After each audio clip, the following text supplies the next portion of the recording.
Covid ఈ పేరు వింటేనే ప్రతి ఒక్కరికి భయం కలుగుతుంది. ఎందుకంటే కోవిడ్ మిల్చినటువంటి జ్ఞాపకాలు అలాంటివి. మరి ఎంతో మంది మృత్యువాత పడ్డారు, మరి ఎంతో మంది కోలుకోలేని స్థితిలోకి వెళ్ళిపోయారు కోవిడ్ కారణంగా. కోవిడ్ కేసెస్ మళ్ళీ ఇంక్రీజ్ అవుతున్నాయి. ఇక్కడ కాదు, యుఎస్లో NB181 అనే ఒక వేరియంట్ వల్ల అక్కడ కోవిడ్ కేసెస్ మళ్ళీ పాజిటివ్గా నమోదవుతున్నాయి.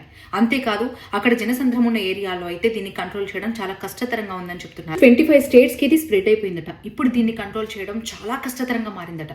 సో కోవిడ్ ఎక్కడ స్టార్ట్ అయినా అది మన దాకా వచ్చే అవకాశాలు కూడా ఉన్నాయి. యుఎస్ నుంచి ఇక్కడికి వచ్చే వాళ్ళు, ఇక్కడ నుంచి అక్కడికి వెళ్ళే వాళ్ళు, జనరల్గా జరుగుతుంటుంది ఈ ప్రాసెస్ అంతా. అక్కడ నుంచి ఇక్కడికి వచ్చిన వాళ్ళు, ఒకవేళ మీరే కనుక యుఎస్ నుంచి వచ్చినా, మీ ఫ్యామిలీ మెంబర్స్ వచ్చినా, మీ ఫ్రెండ్స్ వచ్చినా, మీ నైబర్స్ వచ్చినా కేర్ఫుల్గా ఉండండి.